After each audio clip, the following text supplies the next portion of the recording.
अमीर आदमी ने गलती से जमीन पर गिरी एक तस्वीर को उठाया और उसे देखकर हैरान रह गया, क्योंकि तस्वीर में एक बच्चा और उसकी बहन दिख रहे थे। इसलिए अमीर आदमी ने तुरंत कारखाने के मैनेजर से पूछा कि इस फोटो को किसने गिराया, और जांच से पता चला कि फोटो में दिख रही दो छोटी लड़कियां इस अमीर आदमी की बहनें थी। इसलिए अमीर आदमी ने अपनी खोई बहन की तलाश शुरू कर दी। दरअसल 18 साल पहले 3 भाई बहनों के माता पिता का देहांत हो गया था और उसके चाचा छोटे भाई और बहन को बेचना चाहते थे, लेकिन बड़ी बहन ने अपने चाचा को पकड़ लिया और उसे जाने नहीं दिया। लेकिन चाचा ने कुदाल उठाकर उसके छोटे भाई को मारने ही वाला था कि बड़ी बहन ने उसे बचा लिया और उसे धक्का देकर भागने को कहा, लेकिन चाचा ने उसे पकड़ लिया और गुस्से में उसने थप्पड़ मारा, जिससे छोटा भाई जमीन पर गिरकर बेहोश हो गया। इसलिए छोटे भाई और बहन की रक्षा के लिए बड़ी बहन ने कुदाल उठाया और चाचा के सिर पर मार दिया और अपने भाई और बहन के साथ भाग गई और अपनी छोटी बहन को घास के में छुपाकर अपने भाई को अस्पताल ले। बड़ी बहन ने अपनी छोटी बहन को घास के ढेर में छुपाकर अपने छोटे भाई को पीठ पर लेकर अस्पताल पहुंची, किंतु खून की कमी से उसके भाई की हालत और गंभीर हो गई। इसलिए अपने भाई को बचाने के लिए उसने बहुत सारा खून दिया और भगवान की कृपा से उसका भाई ठीक हो गया। लेकिन 10 युवान के इलाज का खर्च उसकी बहन को निराश कर दिया। किंतु उसी समय एक अमीर आदमी आया और उसकी बहन से अपनी पत्नी के रक्तदान की गुहार लगाई और बदले में पैसा देने को कहा, क्योंकि उसकी बहन का खून उसकी पत्नी के खून से मैच करता था। लेकिन नर्स ने उसे खून देने से तुरंत रोका और बताया कि वह पहले ही अपने भाई को बचाने के लिए बहुत सारा खून दे चुकी है। किंतु बहन ने अपने भाई को देखते हुए अपनी सारी परेशानियां भूलकर खून देने के लिए तैयार हो गई, ताकि वह अपने भाई के इलाज का खर्च चुका सके। किंतु रक्तदान के बाद उसकी बहन पूरी तरह से कमजोर हो चुकी थी, जिसे देखकर उस आदमी को बहुत अफसोस हुआ और उसने वादा किया कि वह अस्पताल के खर्चे की पूरी जिम्मेदारी लेगा। इसी दौरान उसका छोटा भाई अपनी बहन को ढूंढते हुए आया। तब उसकी बहन को याद आया कि उसकी छोटी बहन अभी भी घास की ढेर में छुपी हुई है, इसलिए वह तुरंत उसे ढूंढने के लिए वापस लौटी, लेकिन कमजोरी के कारण रास्ते में ही गिरकर बेहोश हो गई।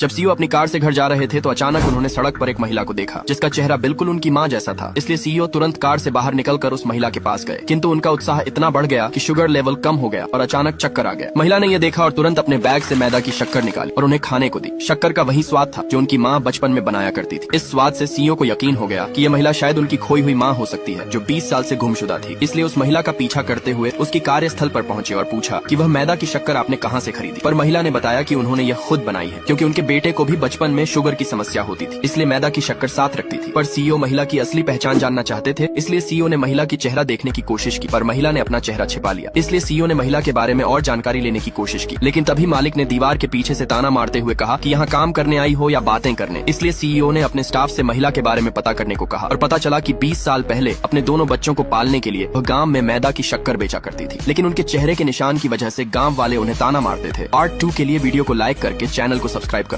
20 साल पहले महिला अपने बेटों को पालने के लिए गांव में माल्ट कैंडी बेचा करती थी, किंतु चेहरे पर जन्म चिन्ह की वजह से गांव वाले उसे ताना मारते थे। किंतु छोटा बेटा जब अपनी मां को अपमानित होते हुए देखता है तो वह खड़ा होकर बहादुरी से अपनी मां की रक्षा करता है। किंतु एक दिन जब बड़े भाई ने छोटे भाई को पैसा चुराते हुए देखा तो वह मां को बताने के लिए बाहर दौड़ा, लेकिन जब वह नदी के किनारे पहुंचे तो अनजाने में बड़े